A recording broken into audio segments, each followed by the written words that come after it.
Think of the last time that someone listened to you. I mean, really listened. Without any distractions, without their glare going somewhere else, without glancing at their phone, no interruptions, no quick fixes, no, half distracted nods. How does that feel? And then remember the last time you needed to be heard, but someone didn't listen. Maybe they hijacked the moment. They rushed you. They gave you a cliche. You just missed your feelings. How did that feel? The difference between hearing and listening can change a relationship. It can change a family. It can change a church. And dare I say, it can change the world. Listening is powerful. But the truth is, for most of us, we really only get past hearing most of the time. And hearing is easy, but listening is rare. Hearing is easy. Hearing is a response to outward stimuli. It's a noise that elicits a response. We can hear a lot of noise. There's a lot of noise going on around us all the time, especially in our world. In fact, I think there's only 3 known places on the planet that you can go and stand and have 0 man-made noise for an extended period of time. And it's like a tourist attraction. That's crazy. We have noise going on. We're hearing all the time, and yet listening is rare. Listening is a dying art. Many of us believe we're great listeners, but if you ask the person next to you or somebody who knows you well, they'd probably say, well, it depends on the day. Most people, as Adam McHugh says, most people do not dialogue, they perform a monologue in the presence of another person. Have you ever noticed that? Like a lot of conversations are just 2 people sharing their own monologues. Hey, this is what I'm going through, this is what I wanted to share about. Oh, speaking of which, this is what I wanted to share about. But we really aren't exploring and conversing and dialoguing together. We're more so monologuing. As a matter of fact, psychologists have noticed that listening has become so rare that it's now reserved for them, the paid professionals, instead of our friends and families. $50 billion a year is spent in the U.S. economy towards therapy, and I don't want to minimize that. I have a therapist. I encourage people to receive therapy. Mental health professionals are amazing. But a lot of therapists have written and noted, hey, I think they're just paying me to listen because they don't have someone to listen in their life, someone who really hears them out, someone who truly listens. Listening, I believe, is at the heart of discipleship to Jesus and our mission in this world. Jesus listened people into healing, into dignity, into discipleship. If we want to love like Jesus, we want to be an expression of Jesus in our world, in our society, we need to listen like him. We need to truly be a people who hear. And can I tell you something? Our world needs this more now than ever before. We have a lot of talking happening, a lot of noise happening, but very few people are listening. Very few dialogue is happening. Jesus listened, and he listens to you. In Mark chapter 10, we have this story where Jesus is going through Jerusalem, or Jericho. He's on his way. He's going somewhere. How many know most of us, we're going somewhere. We're on our way somewhere. Very few moments in our life we're just there. We're often heading to something or from somewhere. Jesus is the same way here. He's just passing through Jericho. He's on to the next thing. And he's got people following him all around him, noise happening everywhere. And there's this blind man who likely he's passed before. Likely he's heard Jesus before because he recognizes that, hey, Jesus is coming by. He says, hey, Jesus, Son of David, would you have mercy on me? Would you hear me out? Would you notice me? And he's heard by a lot of people. A lot of people hear him. And they say, hey, be quiet. You're a nuisance. You're in the way because we're on the way. Isn't that true sometimes when it comes to the way we interact with others? We treat them just as an obstacle on our way to the more important thing. Hey, shh. You're bothering me. You're in the way. I don't want to hear what you have to say. Your emotions, I don't have time to deal with them right now. Your issue, your situation, you're going to have to just take care. I don't have time for this because I'm on the way. I'm going somewhere. But I love what happens next. In verse 49, it says, Jesus stopped.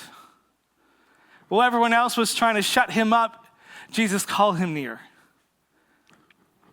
Jesus, I want to hear you out. I want to listen to what everyone else heard, but Jesus listened.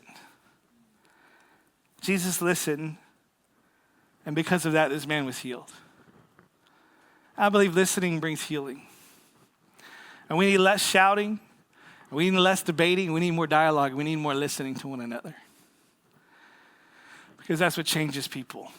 So we need to listen like Jesus. Number one, we need to stop. Jesus stopped. He stopped in his tracks.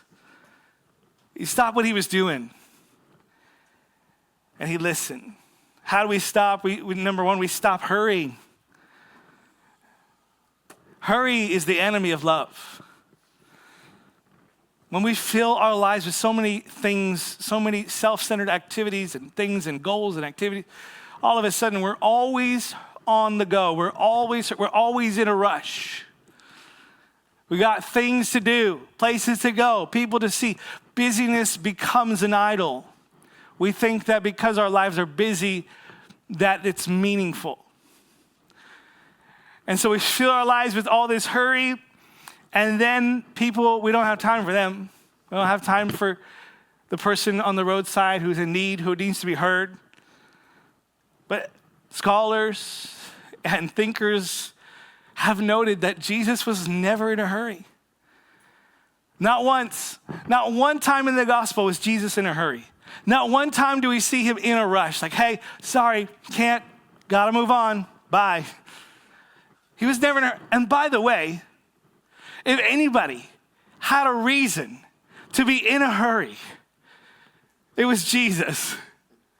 If anyone said, I have a limited amount of time to get a lot of important things done, it was Jesus. He had every right to say, hey, sorry, don't have time, bye. But he stopped. He was never in a hurry. When everyone wanted to rush Jesus, he wouldn't be rushed. When it seemed reasonable and logical to be rushed, Jesus would not be rushed. He was not in a hurry.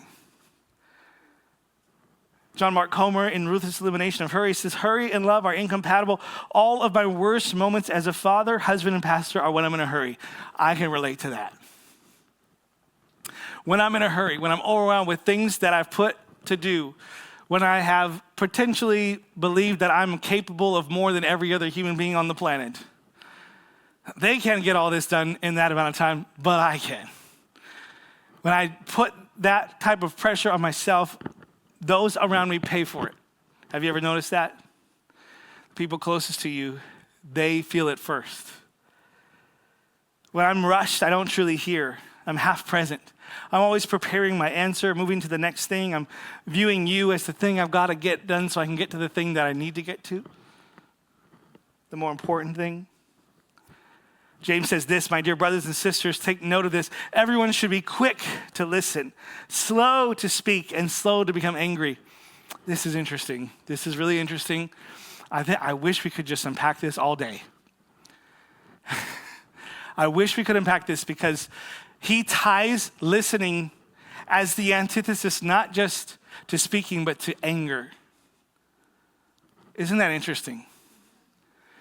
That when we slow down enough to hear each other's humanity, all of a sudden we can't be as angry with one another anymore.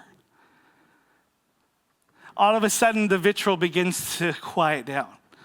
All of a sudden it begins to become a more human experience. It's less about pointing fingers. It's less about shouting each other down. Why? Because we've We've listened. We've understood one another. We've heard each other. Quick to listen doesn't mean listen fast. Hey, I got 10 seconds, go. Hurry up, listen fast. No, it means the first thing you should do, the first and foremost thing is go to listening. Not to quickly respond or quickly dismiss, but to listen before reacting, before anger. And that's the next thing we need to stop doing, is stop reacting and defending. When we feel attacked or misunderstood, or our views or our perspective is being misunderstood, or we're exposed, our instinct is to react, to interrupt, to say, time out, no, that's wrong. To defend ourselves. Well, you always do this. Defensiveness shuts down listening. It derails our conversation. When someone is sharing their experience, even if it doesn't align with yours and you don't agree with their opinion, the first act to do is to listen, to close your mouth, and to seek first to understand their perspective, their experience. Proverbs 18:13 says, if you answer before listening, you're a fool. Hey, there it is. Don't be a fool. It's foolish to answer before listening, to cut someone off because you think you know where they're going when you may not. Before you cut them off and try to steer the conversation another way, first, even maybe just say what you think you heard, because oftentimes you heard something else. Here's what Michael Nichols says in The Art of Listening. When you demonstrate a willingness to listen with a minimum of defensiveness, and I love this word, minimum. In other words, like, you're probably not going to have no defensiveness. Like, you're probably going to have a little. But if you shoot for minimum defensiveness, criticism, or impatience, you are giving the gift of understanding and earning the right for it to be reciprocated. How do we practice that in real time? Well, he gives a couple of practical tips. First of all, recognize our own hidden biases. We all carry assumptions about people, assumptions about the groups that they roll with, assumptions about their intent and what they think about us. We don't actually know what they think about us. You might think you know what people think about you, but you don't know. We project our insecurities on others. We stereotype each other. We think we already know what they're going to say. By the way, we do that the most with the people we know the most. Have you ever noticed that?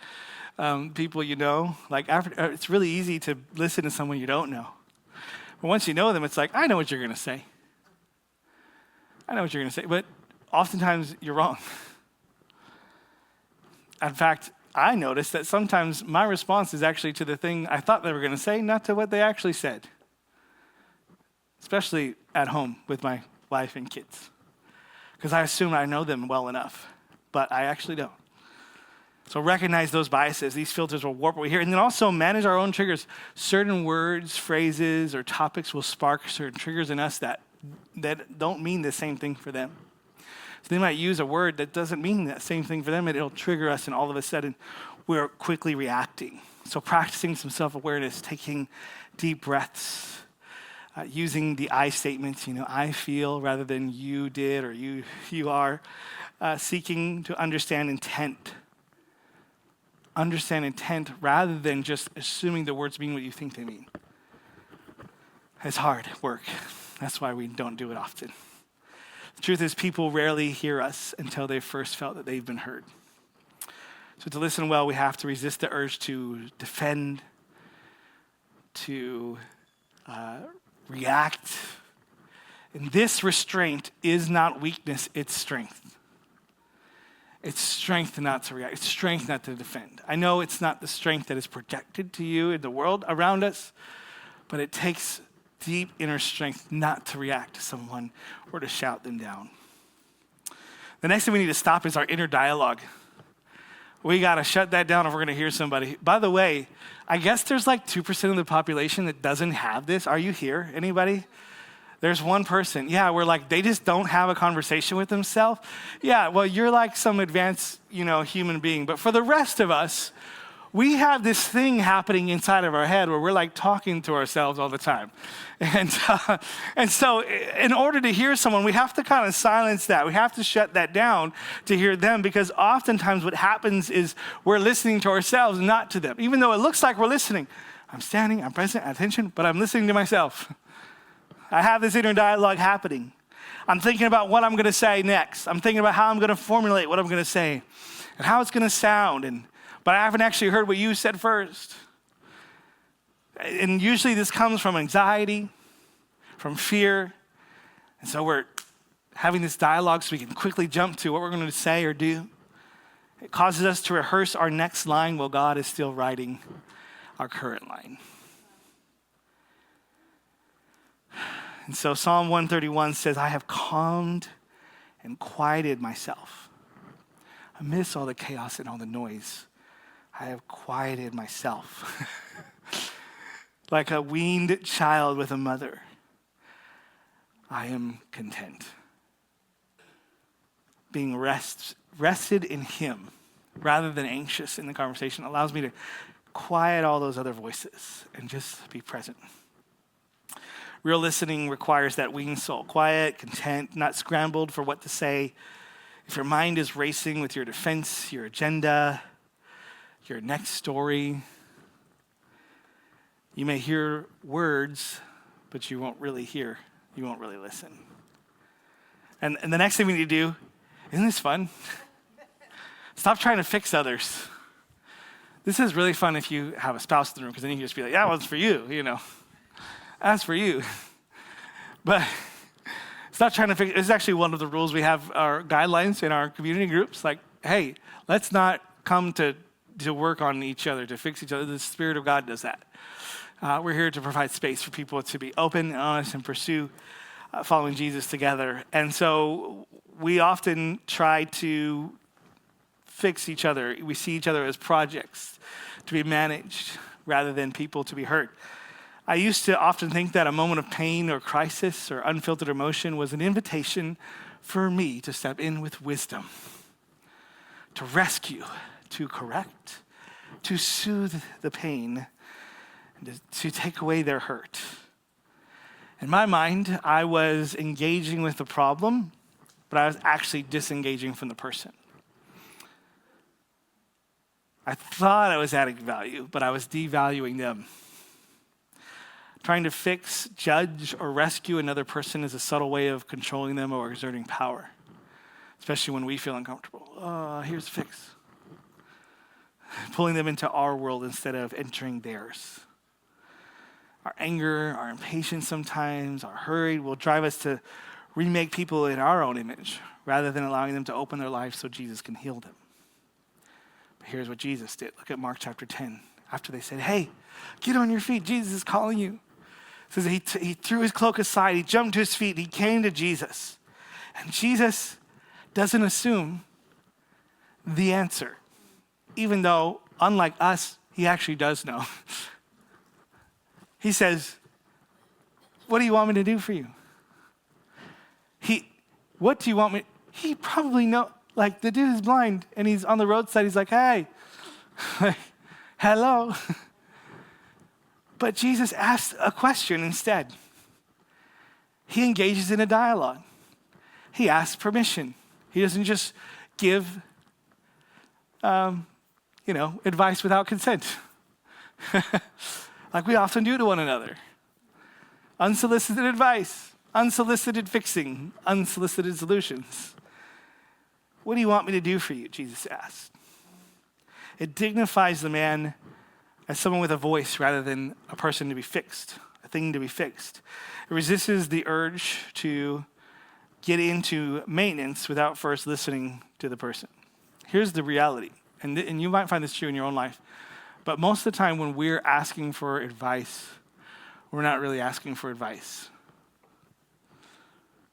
Man, and this is like the whole oftentimes it's like, well, this is what Men are always trying to find it. It's not really just gender, but oftentimes we think of it that way. Like, oh, you're coming to me with a problem. I'm going to give you a solution. Why don't you listen? Because they weren't actually coming to you with a problem. They actually wanted to just be heard. And we all need that. We all need to come with what we're going through and have a space. This is what confession is for. A space to air what we're going through. A space to work through it. Have you ever noticed that when you're really wrestling with something and you're keeping it to yourself and it's locked in, it eats you alive sometimes. And then you bring it to someone that you trust, that you're safe with, you bare your soul, and all of a sudden that thing doesn't have so much power over you anymore. Because it really wasn't that big. You were just overthinking. It had way more power over you than it should have. And all you needed is someone to help process that with. Someone to walk through that with you. So stop trying to fix everybody, all right? Okay. Last thing we need to stop doing is stop making it about us. This is sort of like the summary of all the things here is that it's not about us. Most of the time, our so-called listening is just waiting for our turn to speak. It's about me. We hijack the moment with our response, our story, our disagreement, our agenda. But in reality, it's not about us. It's about them, but it's really about what God is doing in their life. Good listening starts with the premise that the conversation is not about you. That is scandalous, but it's true. But that's really hard to do because we're selfish. We want it to be about us, and we like to talk about us. We love talking about ourselves. And it's important to when someone is asking to get to know us, to allow them to hear us out, but seek first to listen, to hear. Resist the drift into self-centered conversations. What I encourage you to do is actually, this really has to do with how you enter a conversation. Because oftentimes we're coming with an agenda. What am I coming? Am I coming to impress the person? Am I coming to win them over? Am I trying to get them to do something for me, accomplish something? Or am I truly trying to come and serve them, come alongside them? So the practice here is to ask good, open-ended questions. On a Sunday morning, this is one thing you can practice. Instead of saying, hey, did you have a good week, yes or no? It's like, hey, what was your week like? What was the highlight of your week? Start an open-ended question. And usually that starts to touch the surface, and then they'll ask you another surface-level question. But instead, what you could do is actually ask a follow-up to some of the things they said. And all of a sudden, boom, you've gotten a little bit deeper with one another, and you start to share a little bit more. It's a very natural way to have more meaningful conversations with one another, even in passing on a Sunday morning. When we do that, we actually begin to have dialogue and meaningful conversation with one another. And it's no longer about us. It's about each other. Jesus loved to ask questions. He loved to ask follow-up questions. He loved to answer questions with questions. We got to get good at asking good questions. Because listening isn't about spotlighting our wisdom. We're not the sage. We're simply a listening ear. And people need the dignity of being heard. And that's what Jesus gave this man on the roadside. And that's what he gives all of us. Jesus hears you. He listens to you. You have a God who hears. He wants to hear your pain, your struggle. He wants to hear what you're going through. And he wants to do this next thing. He wants to sit with you. And we should do the same with others, to sit with people. Here's what Jesus did in John chapter 4. It says that he had to go through Samaria, which is not true. He didn't have to go through Samaria. He chose to go through Samaria. He could have gone around Samaria. Everybody else did that. Jesus was like, no, we're going through Samaria because I feel like we need to go. And so he came to a town in Samaria called Sychar, near the plot of ground Jacob had given his son Joseph. Jacob's well was there, and Jesus, tired as he was from the journey, sat down by the well. It was about noon. When a Samaritan woman came to draw water, Jesus said to her, will you give me a drink? And he begins to dialogue and ask questions. He sits down with this woman who, in their day, in their culture, this would have been wildly inappropriate. For him to be in Samaria, for him to be with a woman, especially a single woman who's, she's married but not living with the man she's married to and living with another man. It's a mess. She's not the kind of person Jesus is supposed to be with. And here he is leveling with her. the Messiah, the King of Kings, the chosen one. He's leveling with her, sitting with her. Jesus listens by sitting down. He's not posturing himself above her. He's not rushing past her, but he's sitting, he's noticing, he's asking. This is the posture of presence.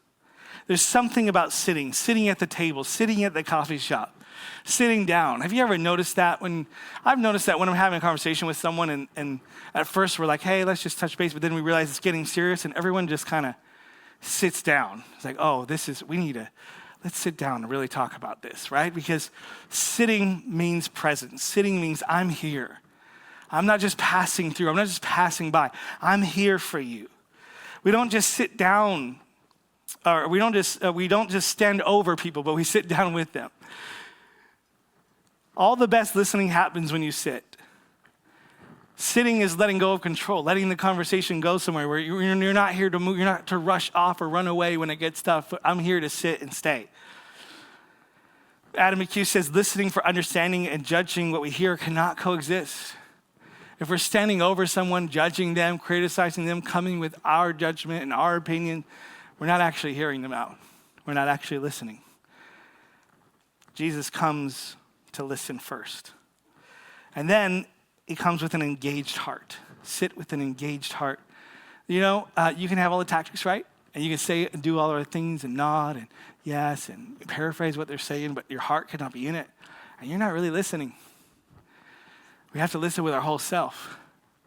Listen with a whole heart. King Solomon, we teach this passage as him asking for wisdom, but actually what he asked for in the Hebrew, in this translation, is more literal. It says, the Lord appeared to Solomon in Gibeon in a dream at night, and God said, ask whatever you want. I'm a genie in a bottle, baby. Just kidding.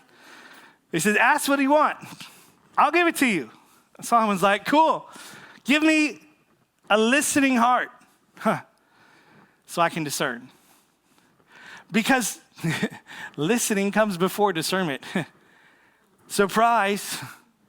In order to discern well, we have to listen well. And so my prayer is, Lord, give me a listening heart, someone who listens well, a listening heart. If our heart is not in it, then it's just tactic, it's just principle, and it's not going to help. We're listening to understand, we're listening to hear their needs, their spoken and their unspoken needs. They're not a project or a thing to get through.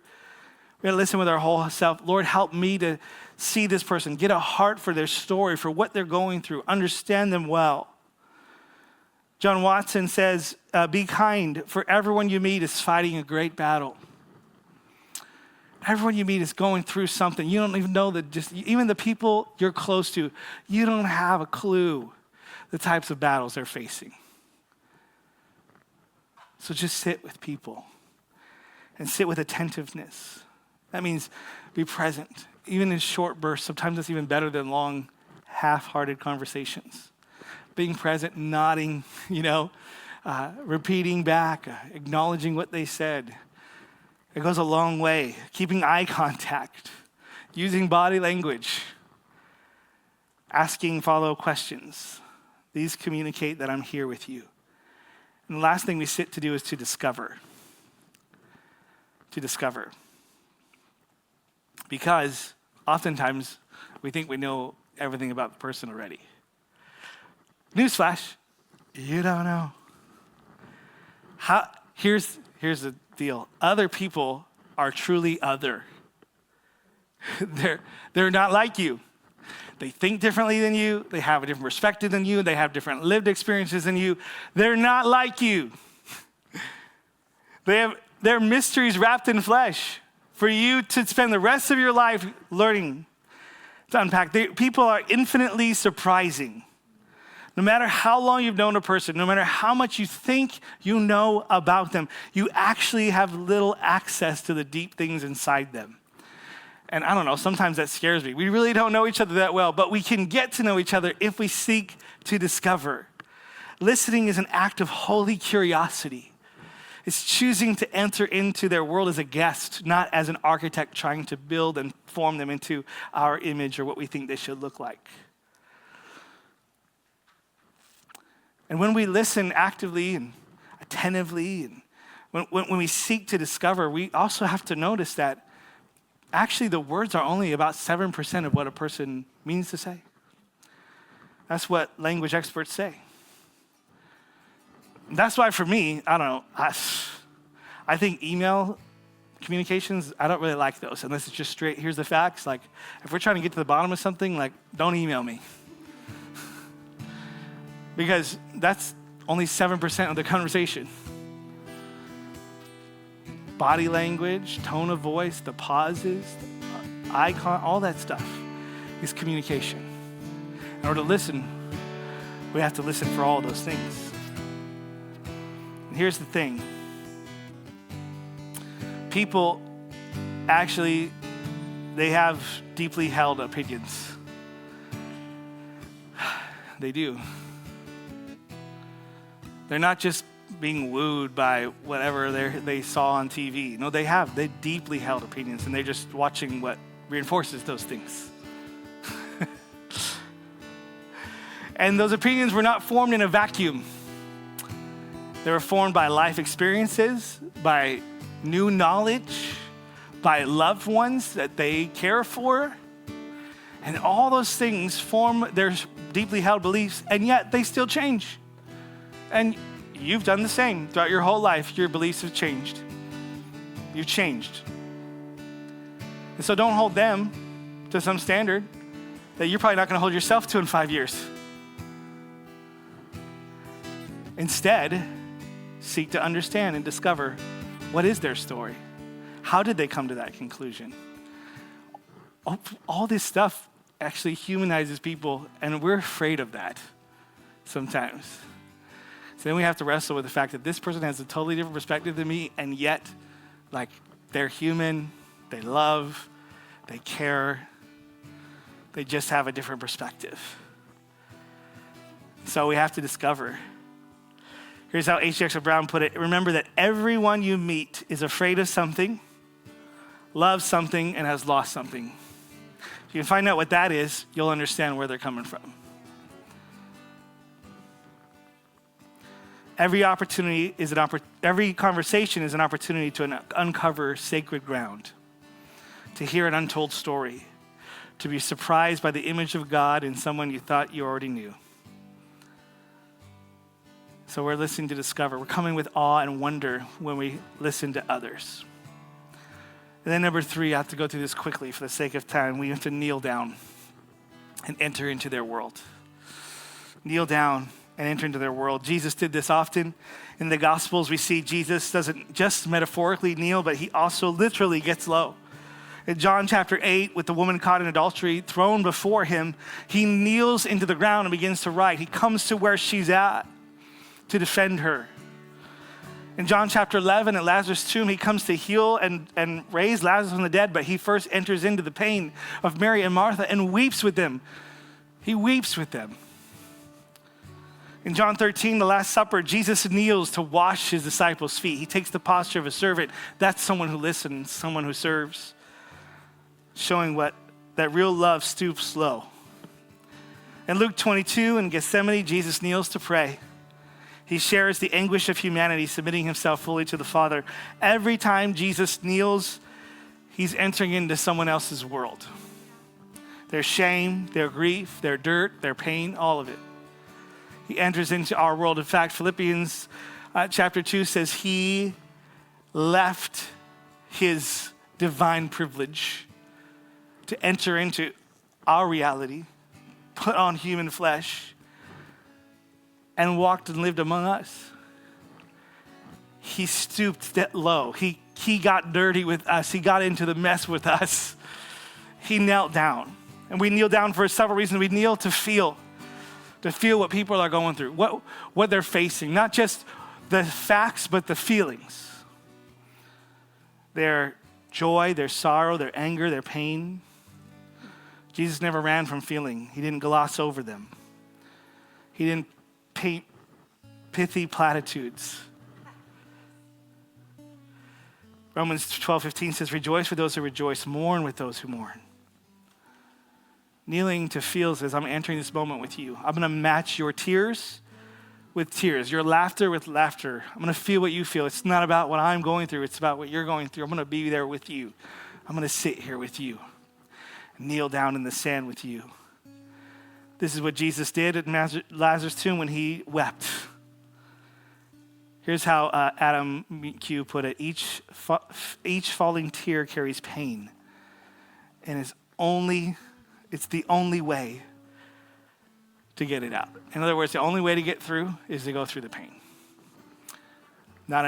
Positivity doesn't get you through. Walking through pain gets you through. Hope helps, but you got to feel that pain. Also, we've got to kneel to wait. Sometimes the answer isn't immediate. Sometimes we're just sitting with someone so we don't have the solution. There's the answer. We're going to wait.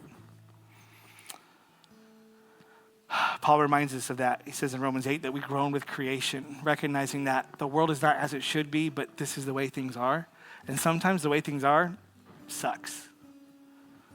Sometimes that diagnosis is not fun. Sometimes the relational situation is horrible. And we just wait for God to come and heal. We're just waiting for him. We're not glossing over it. We're not using quick fixes or easy words like, hey, God won't give you more than you can handle, or everything happens for a reason, or at least they're in a better place, or just pray harder, things will turn around. It's not that those are untrue, but they're not what it means to kneel down with people.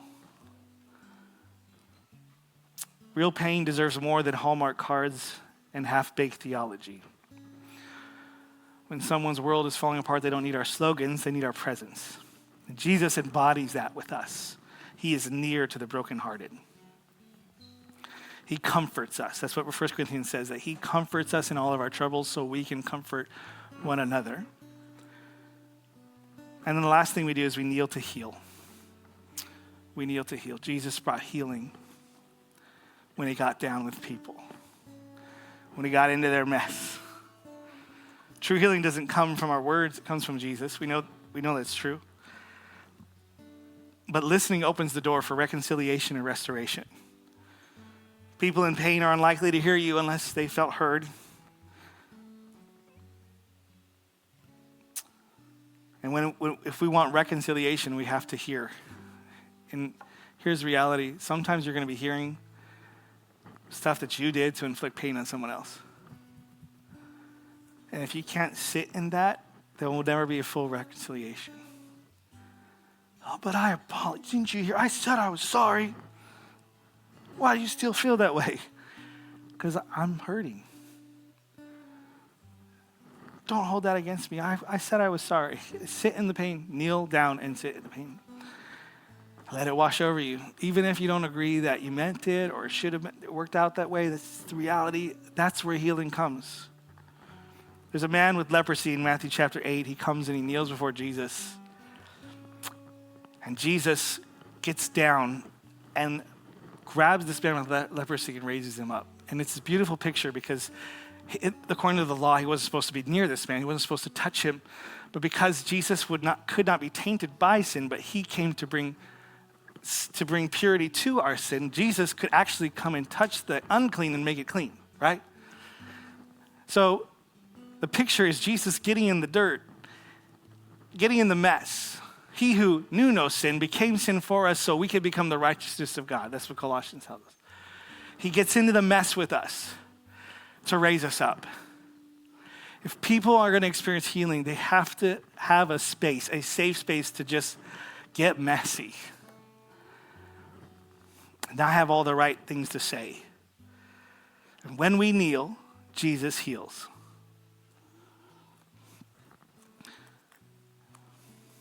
So Jesus stops. He listens. Jesus sits with us. He levels with us in our pain, in our brokenness, and he kneels with us.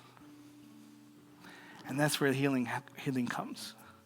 If we're going to be a people of healing, we must learn to listen like Jesus. Let's stand together.